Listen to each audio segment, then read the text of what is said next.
Mr. Watt, will you pray for us? Yes. Let's pray.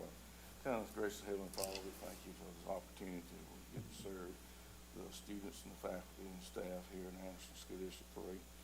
Be with us tonight. Be with us as we go through the agenda. Be with us as we work on our next year's budget. Let everything that we do be pleasing to thee. All this we ask in your name. Amen. Amen. That's the first item on the agenda is the actual consent of the agenda. I trust everyone had an opportunity to take a look at it. I make a motion, we accept the agenda as We have a presented. motion from Mr. Balknight to accept it presented and a second from Mr. Watt. Any discussion? None. All in favor? It's unanimous. And we also have the approval of the April 15th, 2024 minutes. I make a motion, we accept them. I have a motion from Mr. Holbrook to accept as presented. Second. Second from Ms. Arnold. Any discussion? None. All in favor? Unanimous. All righty, here comes the fun part, the commendations.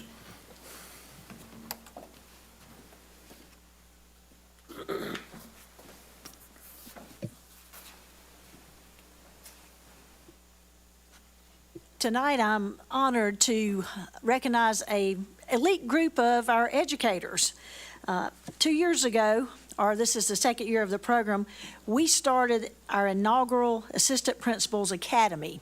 And these are our graduates. And I say we started, I actually have to give credit to Mr. Adam Coates and Mrs. Lee Burton because this was their brainchild, that we started an academy to grow our own assistant principals. And so we opened this up to early career assistant principals and aspiring assistant principals. And so tonight we want to recognize these folks. If you'll come up when I call your name and stay up until we're done. Nikita Cowan.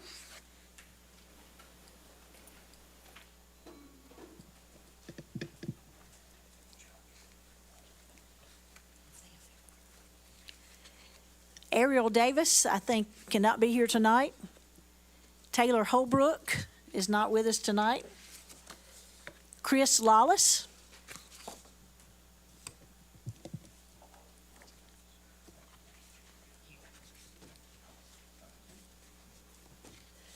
Nora McMillan.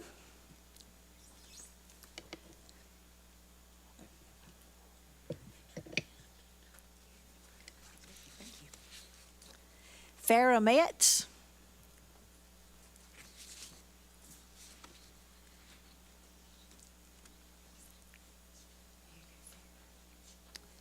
Our other completers were Candace Roberts, Hannah West, Tanya Wheeler, and Emily Wilson. And I wanted to take a moment and let Ms. Burton tell you a few more things about what this group did. So I just wanted to share that this group of educators, we spent 2 years together, and we met pretty much every month. And the first year of the program, we started with working with all the different parts and offices within the district office. So they met with like the finance department, the special education department, the technology department, and kind of got to know the ins and outs of every department, and the directors of that department would share kind of what they did and on the day-to-day and let them ask questions. And I learned a lot through that process, sitting down with everybody. I know they did too. And then in year 2, we tried to drill down a little bit and be more focused. So we had one session all on, say, special education law. We had legal updates. We did a session on hiring practices, working from the top down in collective leadership, changing viewpoints, going from the teacher to the AP to the principal's role. We did admin panel. We worked with administrators, let them ask questions and let them present from their perspectives. And we also had a final Q&A meeting, and they were able to go visit with another superintendent, one of Ms. Hipp's colleagues in Anderson 5.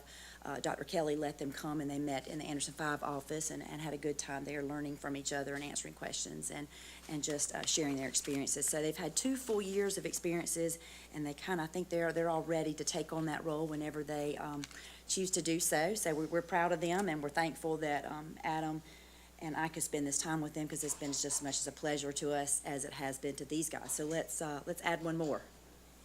Sorry. Come on in. Come on in. 35 miles on got me. I hope nobody got you in that zone. This is Mr. Taylor Holbrook. And I have to say, this must have worked too well, because Taylor's leaving us to become an assistant principal, and in Hart County, so, Congratulations. So I guess we did our job. yes. And also, Mr. Owen, stay up here. Adam and Lee, I'd also like to present you Thank you. one of our paperweights, and thank you for for doing this. And I didn't mention, but each person in this group had to do an application and be accepted in this group, and this is something we plan to continue. So if we'll get everybody up for the group picture, including you two. Great.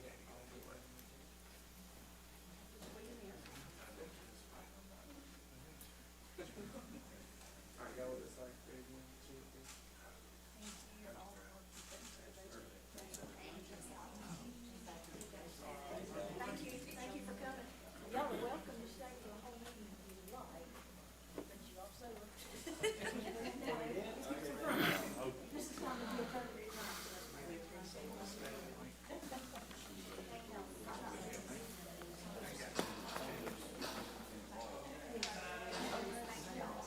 See you, sir. That's all right. That's all right.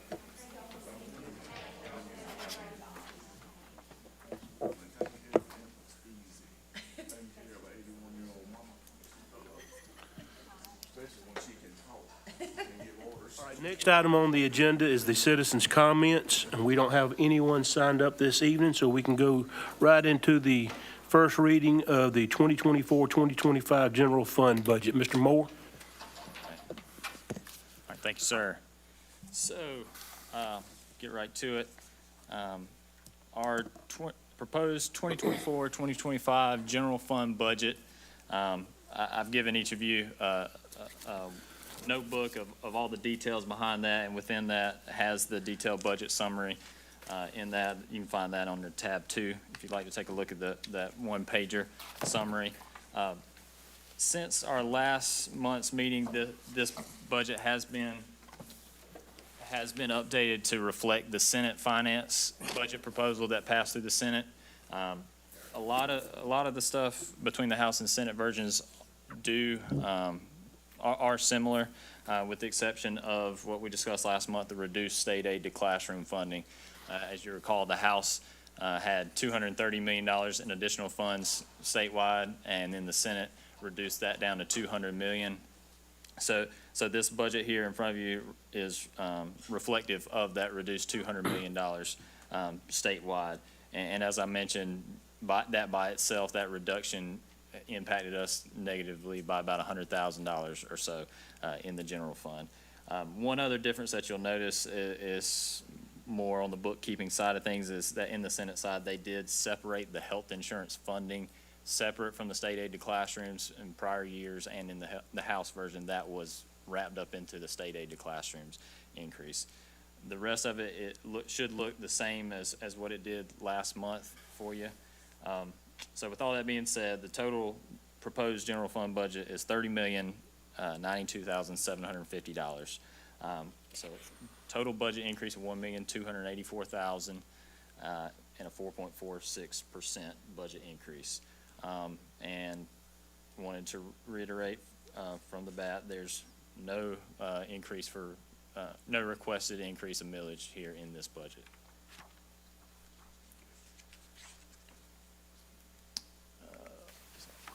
On the revenue side of things, this is sort of the breakdown of how it's categorized. On the state side, an additional $900,000 budgeted. As you can see there, state aid to classrooms increased, the health insurance funding, the bus driver funding increase, the tier 3 increase, and the manufacturer's depreciation reimbursement increase plays into that $900,000. Between the state aid to classrooms and the health insurance funding, that's about a $400,000 increase from the current year budget to next year's proposed budget there. The rest of the figures are about the same, about $10,000 in additional funding for bus driver salaries, and then $225,000 for the tier 3 funding increase. The new one, which just came about this past week, was the manufacturer's depreciation reimbursement. I'll touch more on the current year numbers, but we were able to increase that by $145,000, and that is 20% less than the actual collections that came in for the current year.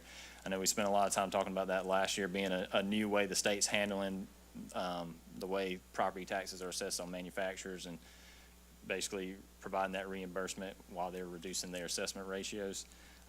So that 20% reduction came at the recommendation of the county treasurer because that depreciation component of that, just to be conservative, but still, however, providing us a decent amount of additional funds to budget with there. So that line item is going from $570,000 to $715,000. On the local side, $600,000 in additional funds are budgeted.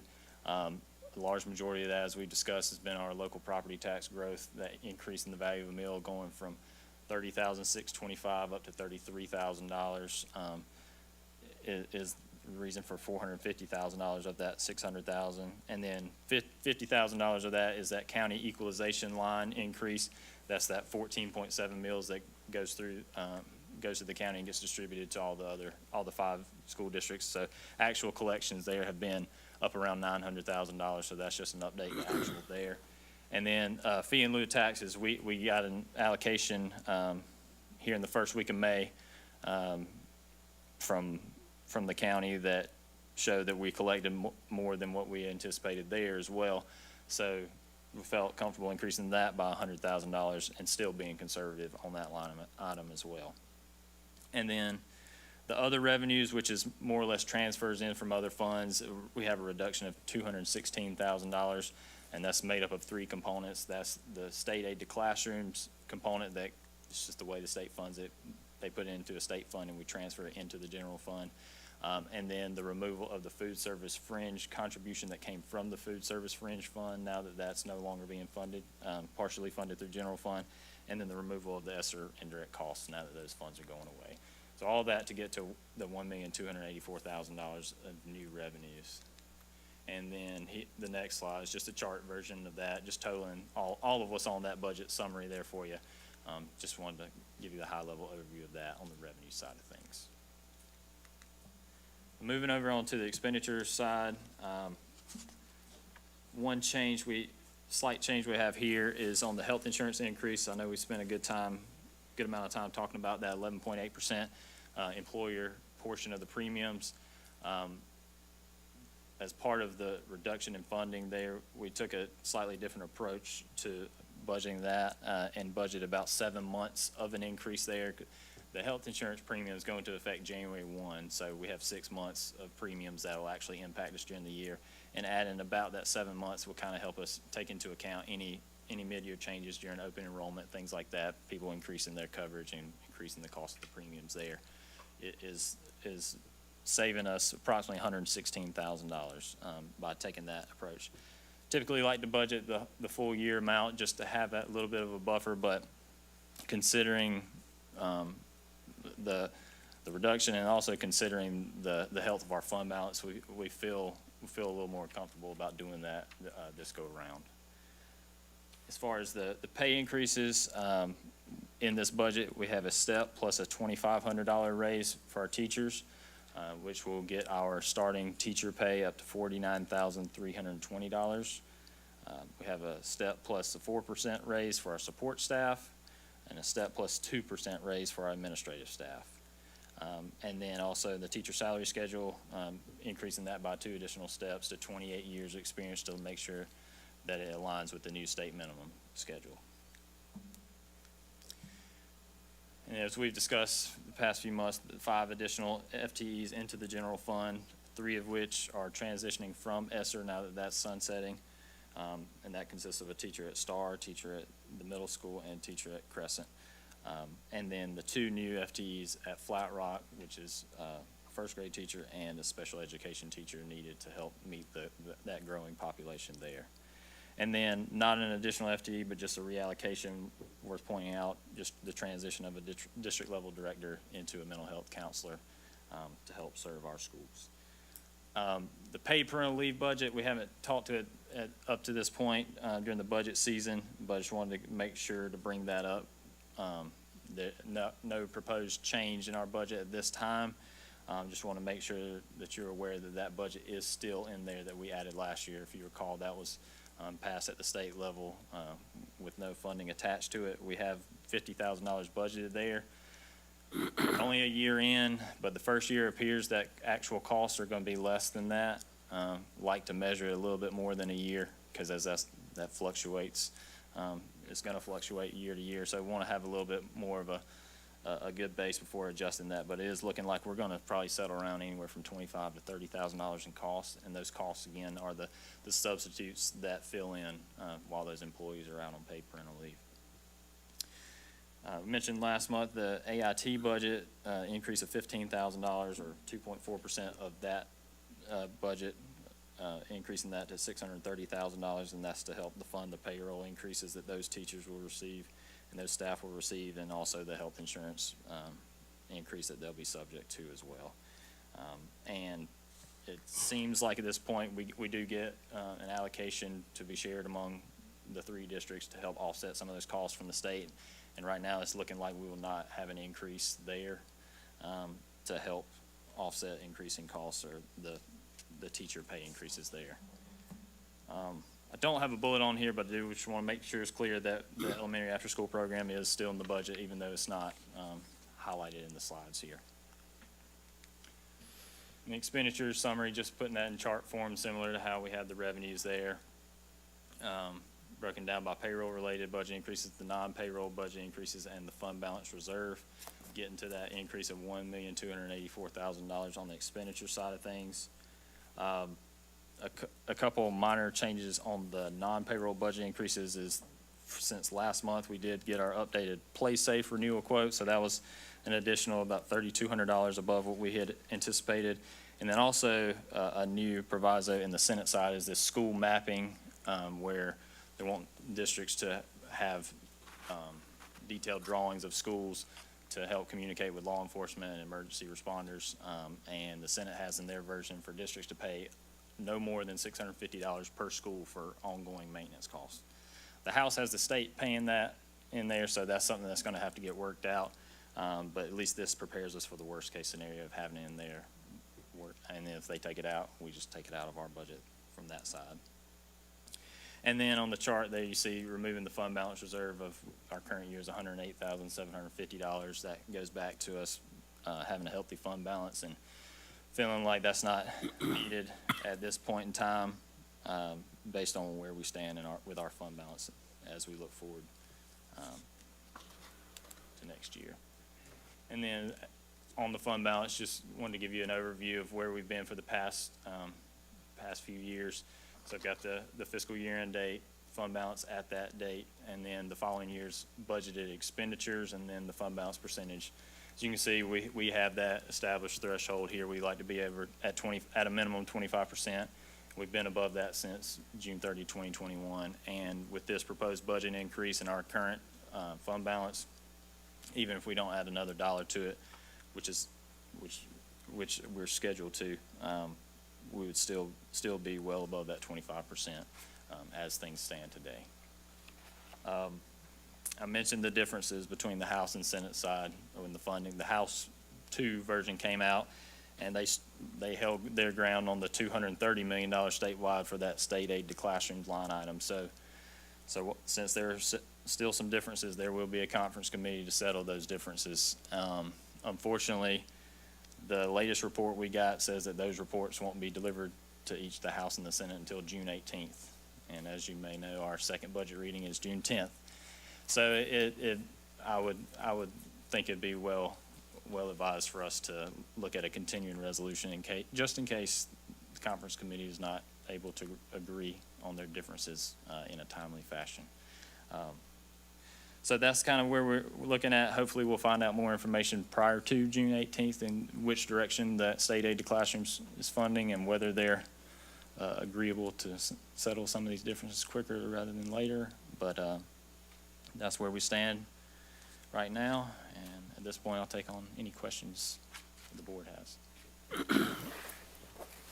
Anyone have any questions for Mr. Moore? I have a question, Mr. Chairman. Mr. Moore, on the equipment, the $15,000 expenditure, what's that? So the $15,000, that's just what we have, just to have part of the maintenance budget just set aside. The maintenance budget is one that jumps around between purchase services, supplies, and equipment. that's just to have an account there with a set aside of budget. So that's just a piece of their budget to use, to move within their allocation as they see fit.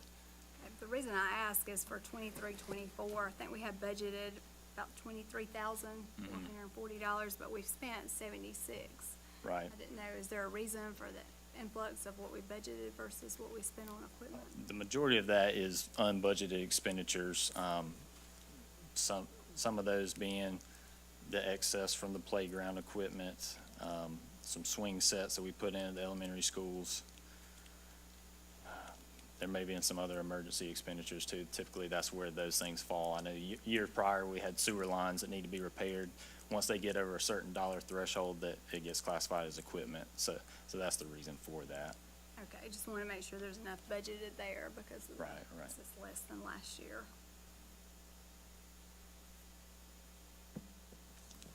Mr. Chairman, I have one question if.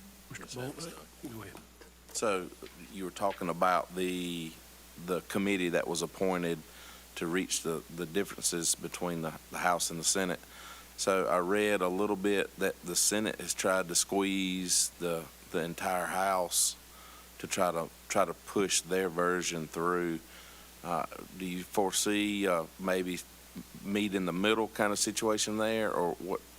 Meaning on our funding specifically? Yes, the state aid, the line item for the aid to classroom, the 30 million difference. The reason why I tend to think the Senate side may win out is because the Revenue and Fiscal Affairs offices, they did the study and they determined that the raises would cost $198 million. And so that's how the Senate came to their $200 million. The House kind of played with the factors that drive the formula to get to the $230 million.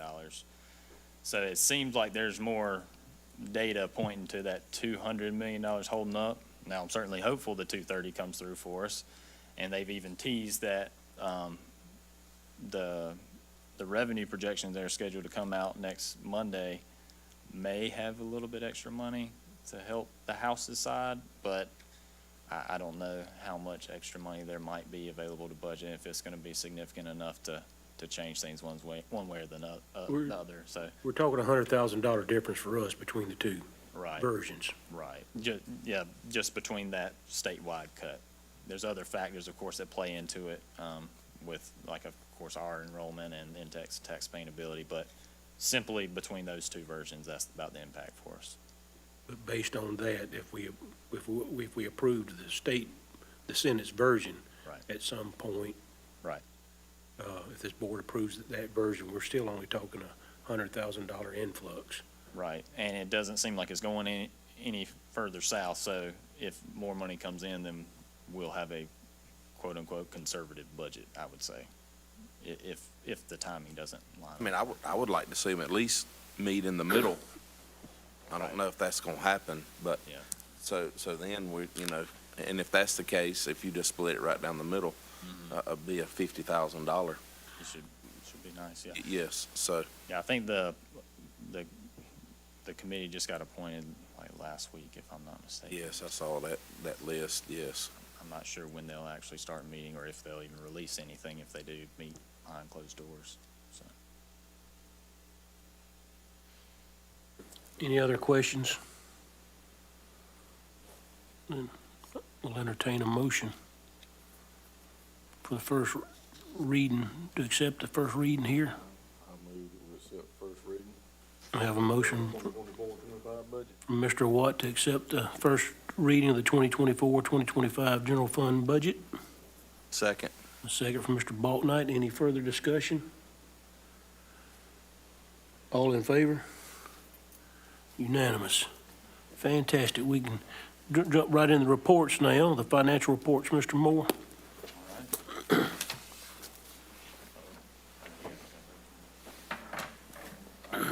While Dylan's pulling that up,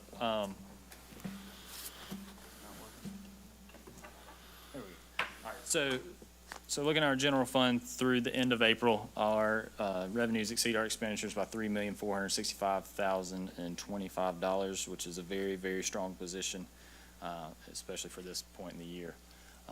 In comparing to last year, which you all know was a very strong year financially, we were about $1.1 million ahead of last year. There are a few timing adjustments there to help reduce that a little bit. So comparing this year to last year, we did receive our Tier 2 homestead exemption reimbursement a month earlier than last year, so that was about a $302,000 swing. And we have received an additional Tier 3 allocation compared to last year, which is about a $230,000 swing. But I mentioned the fee and lieu money that came in later this year than last year. That's about $150,000 that we should see us improving on, if you will, as we move into next month. So reconciling those timing adjustments still about $750,000 ahead of a very strong year that we had last year at this point in the year. So feel really good about where we stand there. I mentioned the 135-day enrollment numbers did get finalized in the past month. I mentioned to you that our weighted pupil units did increase by about 3 and some change. However, the statewide weighted pupil units did increase by a faster rate than ours. I want to say it's about 5,000 at the state. So state weighted pupil units increased by 0.5%, where ours increased by 0.1%. So as a general rule of thumb, if you're growing less than the state or at a lower rate than the state, you're looking to lose money. So our state aid to classrooms allocation for the current year got reduced by about $70,000 from the 45-day estimates to the 135-day estimates. The good news is that it's still $232,000 above what we budgeted, just because of the growth we've seen between the 135-day last year and this year as far as weighted pupil units goes. So we want to provide that update. And I mentioned the manufacturer's depreciation reimbursement. That's not shown in these figures here because it's going to hit in May, but it was significant enough. I want to definitely bring it to your attention. So next month you will see our $570,000 budgeted, but we will have received in the current year $896,000 on that line item. So that's the $896, and taking 20% off of that is how we arrived at our budgeted figure of that $715, that round figure there. So it's looking like for the current year we're going to be about $326,000 to the good on that particular line item. So that's another really encouraging piece of news as far as the current year's general fund is concerned. As we look coming down the home stretch, everything's looking to be lining up well for us. That's really all I have for general fund. Any general fund related questions?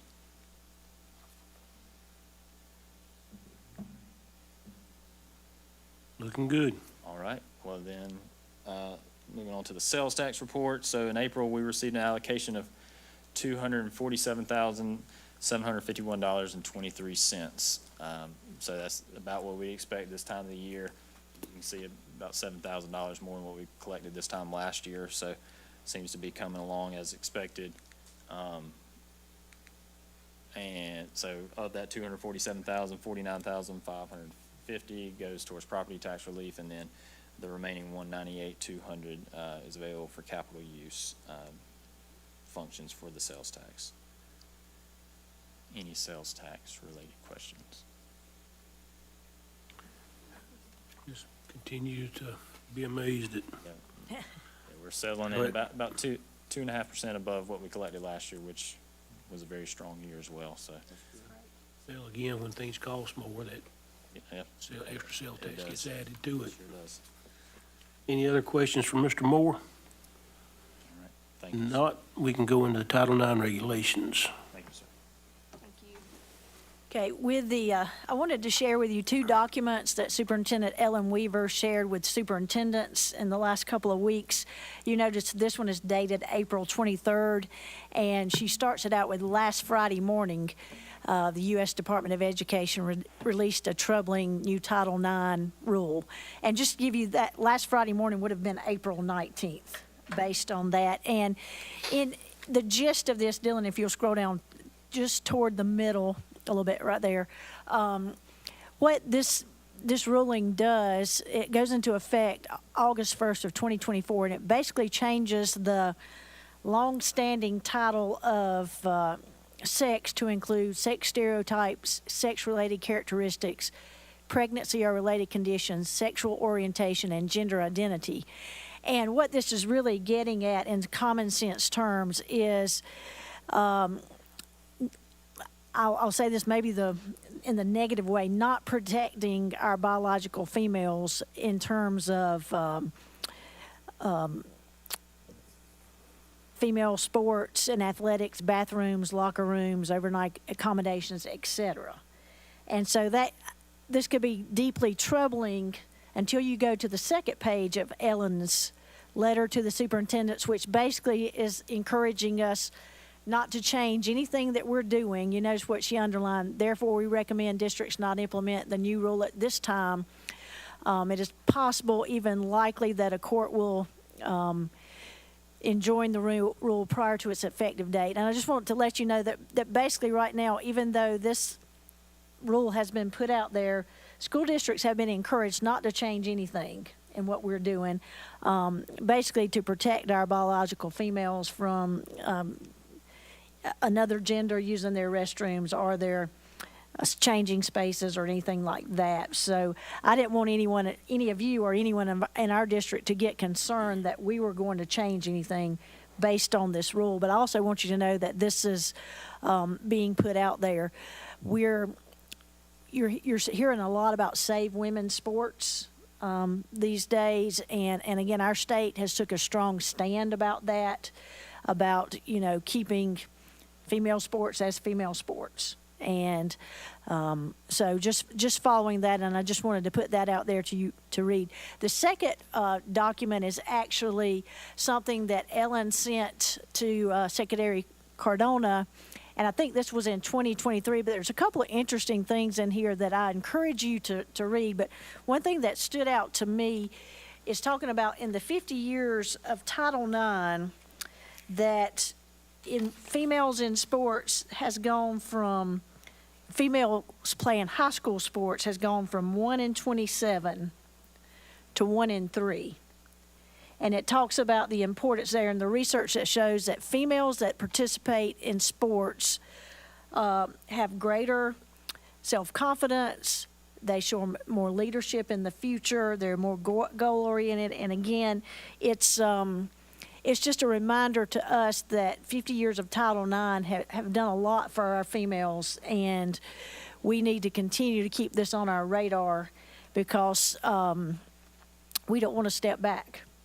Our state doesn't want to step back, and as a school district, we don't want to step back. So I just want to put that on your radar that conversation is going on. And our state is one of 25 so far that has filed court proceedings against this. And I think there'll be more that will add on. So I encourage you to read this just for more detailed information, and I'll keep you updated.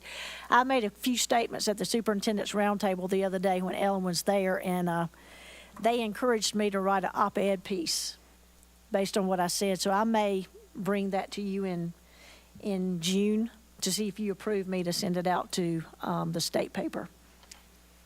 Fantastic, thank you. Anybody have any questions regarding the Title IX regulations? Stand your ground.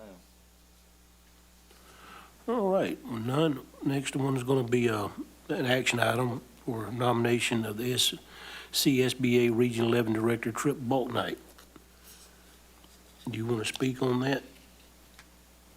Or can we just go straight into a nomination, someone to nominate? I don't need to speak on. I'd appreciate your support, but yes, I've been working in this role here for just a few months. I kind of got appointed there because Tim Rhodes moved into the executive board at the School Board Association, so they asked me to and been involved with that. It's been great so far. I've been burning up the road back and forth to Columbia, but that's how it works. Hannah and I have talked several times. She was down there through some of them. It was kind of funny, but just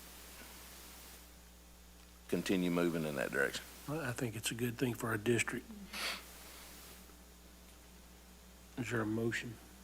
I'd like to make a motion to nominate Trip Balknight for the SCSBA. We have a motion from Ms. Arnold to nominate Tripp for the SESBSA Region 11 Director. Second from Mr. Watt. Any discussion? None? All in favor? Unanimous.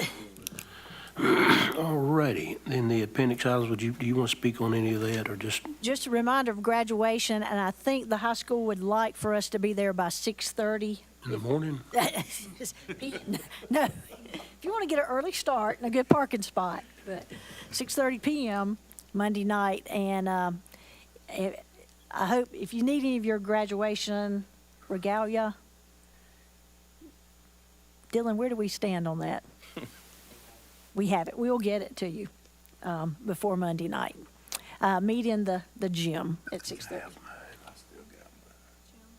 And then also, Ms. Horn needs to know, she gave you the brochure about the school law conference. If you will just write on that yes or no if you plan to attend, because that room block opens in a couple of weeks. And so if we want to get in on the room block, we need to be first in line. Fantastic. All righty. Well, that takes care of that. I'll entertain a motion to enter the executive session for personnel and contractual matters. I make a motion, we enter. I have a motion from Mr. Holbrook to enter into executive session, a second from Mr. Watt. Any discussion? All in favor? Unanimous. Fantastic. Thank y'all.